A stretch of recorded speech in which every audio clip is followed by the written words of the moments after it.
ન ફક્ત મહેસાણા, પાટણમાં પણ રખડતા ઢોરનો ત્રાસ યથાવત છે। જિલ્લાના રાધનપુર શહેરમાં નાની શેરીને રખડતા ઢોરે બાનમાં લઈ લીધી। ખારીવાસ મહોલ્લામાં બે આંખલાઓનું યુદ્ધ સીસીટીવીમાં કેદ થયું છે।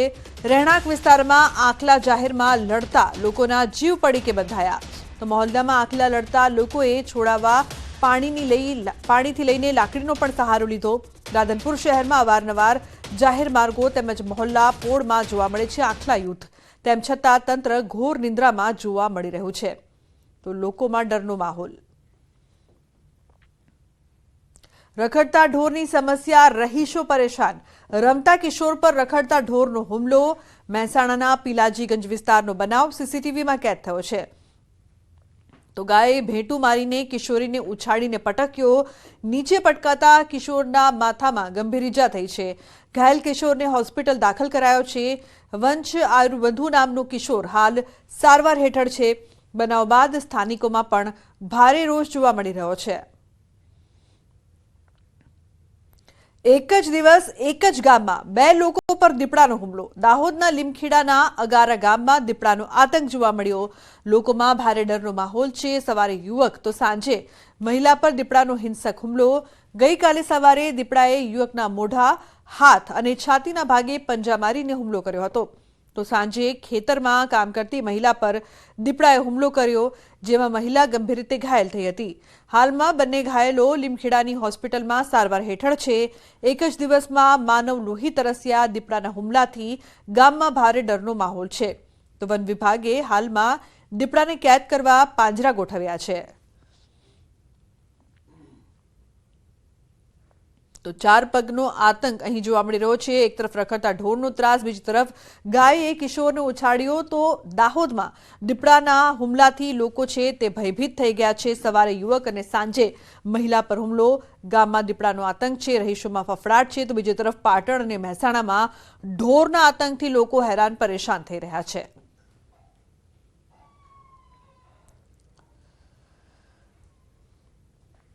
બહારનું ભોજન ખાતા પહેલા ચેક કરી લેજો। વલસાડમાં હોટલમાં ખીચડીમાંથી નીકળ્યો છે વંદો। ગ્રાહકે વિડીયો વાયરલ કર્યો છે। નેશનલ હાઈવે 48 પર પારનેરા ગામ નજીક આવેલ હોટલનો બનાવ છે।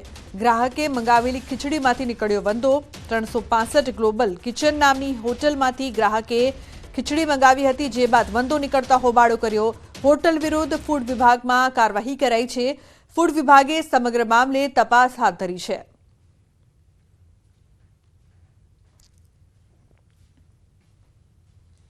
પોરબંદરમાં કેમિકલયુક્ત પાણીનો અનોખી રીતે વિરોધ થઈ રહ્યો છે। પ્રદૂષિત પાણીની નનામી કાઢીને કાળા કપડા સાથે બાઇક રેલી યોજાઈ।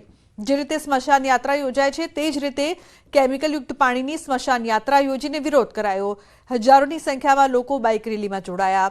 ખારવા સમાજ તથા સેવ પોરબંદર સી સંસ્થા સહિત શહેરીજનો રેલીમાં જોડાયા હતા। જેતપુર ઉદ્યોગના પાણીને પોરબંદરના દરિયામાં ઠાલવવાની યોજનાનો વિરોધ। તો પોરબંદર ખારવા સમાજના પ્રમુખ સહિત આગેવાનો પણ રેલીમાં જોડાયા। હજારોની સંખ્યામાં લોકોએ રેલીમાં જોડાઈને આ યોજનાનો વિરોધ કર્યો।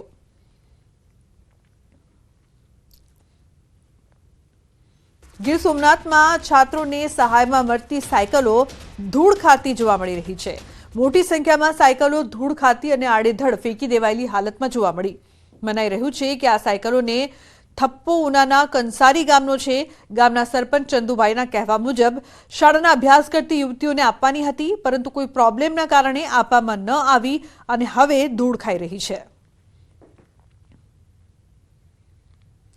અન્ય સમાચાર, નર્મદાથી રાજપીપળા પોલીસને મળી છે સફળતા। મહારાષ્ટ્રની ત્રિશુલ મહિલા ગેંગ સકંજામાં।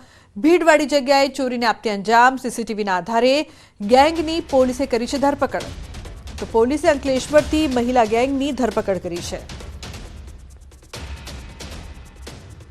નર્મદા જિલ્લાના રાજપીપળા પોલીસ મથકે પોલીસને મળી છે મોટી સફળતા। ખાસ અત્યાર સુધીમાં તમે ચોરોની ગેંગ જોઈ હશે, પરંતુ હવે મહિલા ત્રિશુલ ચોરી ગેંગ પકડાઈ છે। ખાસ 5 મહિલાઓ જે છે જે મહારાષ્ટ્રની વતની છે અને લગભગ 50,000થી વધુની ચોરી કરી ચૂક્યા છે। જે પાકીટ હોય છે, જે લોકો ભીડભાડમાં પડતા હોય છે, એમના પાકીટ ચોરી અને એમનાથી પૈસા કાઢી લેતા હોય છે। ત્યારે નર્મદા જિલ્લા રાજપીપળા પોલીસ સ્ટેશનમાં પોલીસને મોટી સફળતા મળી છે અને આ 5 મહિલાઓને હાલ રાજપીપળા પોલીસ સ્ટેશનમાં જેલ ભેગી કરી છે. એમની હાલ પૂછતાછ કરી દેવામાં આવી છે અને 27,000 જેટલા રિકવર પણ રૂપિયા કરી દેવામાં આવે છે.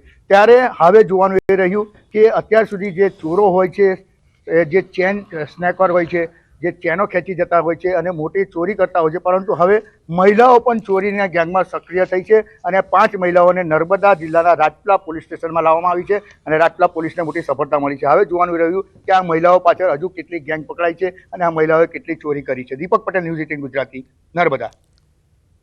તો ગમે ત્યાંથી ડુંગળીનું બિયારણ લેતા પહેલા ધ્યાન રાખજો. બોટાદમાં ડુંગળીનું હલકી કક્ષાનું બિયારણ પધરાવી દીધું હોવાની ફરિયાદ ઉઠી છે. બોટાદની ગુજરાત બીજ એગ્રોમાંથી બિયારણ લીધું હોવાનું ખેડૂતો કહી રહ્યા છે.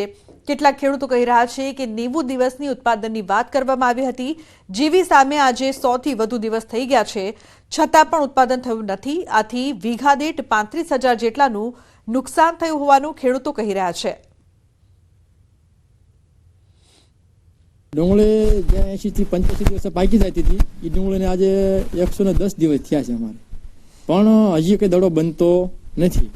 કોક પાળા દડા બન્યા છે અને હજી અમુક રોપને જેવી ડુંગળી રહે છે. અમને એવું થાય છે કે બિયારણમાં કંઈક રોલબાજ છે, એના હિસાબે આ પ્રશ્ન બન્યો એવું લાગે છે અમને. બિયારણમાં શું કરી લાગે?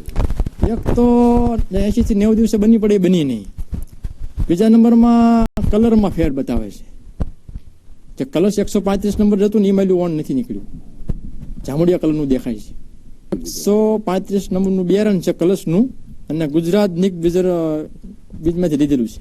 આ છે ને કલર ફેર બી છે, પછી બી કલર ફેર એની સામે આ પાકતી જાત મોડી નીકળે. આપણે 110 દિવસ થયા સોંપી, બરોબર, તો એ પાકી નહીં અત્યારે ટાઈમે, તો અમારે અત્યારે પૂરતા ભાવ મળે નહીં. ભાવ મળે નહીં એટલે મને 20 કિલો અમારે 200 રૂપિયાની ખોટ આવે, ગમે ત્યાં વેચવી તારે કલર ફેરના હિસાબે, બરોબર. તો એક વીઘે અત્યારે કેટલા રૂપિયાનું નુકસાન થાય છે? અત્યારે તો 35,000 30,000 નું નુકસાન જાય. તે આ ભાવ હલ્યા છે. તો નહીં પાકવા પાછળનું કારણ? પાકવાનું તો બિયારણમાં મિસ્ટેક આવ્યું હોય. તો હવે કેટલાક ખેડૂતો વિરોધ કરી રહ્યા છે, તો કેટલાક ખેડૂતો આ ડુંગળીના બિયારણને સમર્થન પણ કરી રહ્યા છે. સમર્થન કરનાર ખેડૂત એમ કહી રહ્યા છે કે અમારે બિયારણમાં કોઈ જ ફેરફાર નથી, આ બિયારણ અમને તો યોગ્ય લાગ્યું છે. કળશનો 135 20 કિલો લાવ્યો હતો ડુંગળીનો, ગુજરાત એગ્રોમાં બોટાદ. અમારે જેવું જોતું હતું એવું અમારી રીતે પાક થયો. એ તો જેવી ખેડૂતની માવજત, જેવું નાખ્યું એવું લેવી, અને અમારે થયું તો એમને થાય જ તેને સંતોષ જ છે. ના, અમારી રીતે નથી. હવે આ તો રહી ખેડૂતોની વાત. કેટલાક ખેડૂતો વિરોધ કરી રહ્યા છે, તો કેટલાક ખેડૂતો સમર્થન પણ કરી રહ્યા છે. ત્યારે ન્યૂઝ 18 ગુજરાતીની ટીમે ડુંગળીનું બિયારણ વેચાણ કરનાર ગુજરાત બીજ એગ્રોના દુકાનદાર સાથે વાત કરી, તો તેઓ કહી રહ્યા છે કે અમે 1-2 નહીં 35 ટન ડુંગળીના બિયારણનું વેચાણ કર્યું છે. હજુ સુધી આવી કોઈ ફરિયાદ ઉઠી નથી. ઉલટાનું તેમણે એમ પણ કહ્યું કે હજુ સુધી કોઈ ખેડૂતોની ફરિયાદ મળી જ નથી. આ ખેડૂતો દ્વારા રૂપિયા પડાવવાનું કાવતરું છે. જે આ પ્રશ્ન તમારી પાસે ખેડૂતોનો આવે છે એ લગભગ છેલ્લા 10 દિવસથી છે અને એ ખેડૂતોને બધાને આપણે કીધેલું છે કે તમે જે 5-15 જણા ભેગા થશો, એ સિવાય બીજે વાવેતર થયેલું હોય તો એ જગ્યાએ અમે તમને રૂબરૂ પ્લોટ બતાવી દઈએ. કંપનીના સ્ટાફ આવીને બતાવેલા પણ છે અને જે આ પેકેટ છે એ 2300 પેકેટનું અંદાજિત વેચાણ છે. તો આમને જે 5-15 જણાના જે પ્રશ્નો છે એ એવા પ્રશ્નો બીજા કોઈ પ્લોટમાં નથી, બરાબર. તો એના માટે તેની જોવું, પણ છતાં પણ ખેડૂતોને કોઈ જો અસંતોષ હોય તો એના માટે કોઈ પણ લીગલ કાર્યવાહી થાય તો અમે એ ખેડૂતોના સાથ સહકારમાં છીએ. અત્યારે જે બિયારણ જે વાવેલ છે ખેડૂતનો પ્રશ્ન છે, તો અન્ય જે ખેડૂતો તમે વાત કરો છો તેના ઉત્પાદન 90 દિવસમાં જે ડુંગળી પાકવી જોઈએ તે મુજબનું ઉત્પાદન ને સમય મુજબનું ખરું? જે 90 દિવસનો કે 85 દિવસનો મુદ્દો બનાવ્યો છે એ વાતાવરણને આધીન હોય છે. વાતાવરણમાં ઠંડીનું, ભેજનું પ્રમાણ, યુરિયા આપી દેવું વધારે પડતું ક્યારેક, તો ગમે ત્યારે 15 દિવસ મહિના સુધીનું લેટ થતું હોય છે. તો સુરેન્દ્રનગર જિલ્લામાં યુરિયા ખાતરની અછત સર્જાઈ છે. વઢવાણ માર્કેટિંગ યાર્ડમાં ખાતરના ડેપો પર ખેડૂતોની લાંબી લાઈનો લાગી છે. લાઈનમાં ઊભા રહેવા છતાં પૂરતા પ્રમાણમાં ખાતર ન મળવાનો ખેડૂતોનો આક્ષેપ છે. માત્ર 6 જ થેલી ખાતર આપવામાં આવતું હોવાનો ખેડૂતોનો આક્ષેપ છે. ખેડૂતોને હાલ શિયાળુ પાક માટે યુરિયા ખાતરની તાતી જરૂરિયાત. પૂરતા પ્રમાણમાં ખાતર ન મળતા પાકમાં ઉત્પાદનમાં ઘટાડો થવાની શક્યતા. સરકાર દ્વારા પૂરતા યુરિયા ખાતરનો જથ્થો ઉપલબ્ધ કરાવવામાં આવે તેવી માંગ. મારે 100 વીઘાની ખેતી છે અને ખાતરમાં અમે 3-4 દિવસથી અહીંયા આંટા મારી છે છતાં પણ અમને મળતું નથી. અત્યારે લાઇનમાં ઊભા રહી ત્યારે 6 થેલી અમને આપે છે. અમારી જરૂરિયાત 20-25 થેલીની છે. એટલે અમને ટાઈમે ખાતર મળે એવું સરકારશ્રીને અમારી એવો વિનંતી છે કે ટાઈમે ખાતર મળે એવું કરો. અત્યારે અમારા પાકની અંદર અત્યારે ખાસ જરૂરિયાત છે. મારી પાસે 15 એકર જમીન છે. મારે ઉરિયાની 20 થેલીની જરૂર છે. આ 6 થેલી આપે છે. આખો દિવસમાં આ ત્રીજો ધક્કો છે મારે, અને 6 થેલી રોજ આપે. તો જરૂરિયાત મુજબ સરકારશ્રીને વિનંતી કે ખેડૂતને ટાઈમસર ખાતર મળી રહે એવી નમ્ર વિનંતી.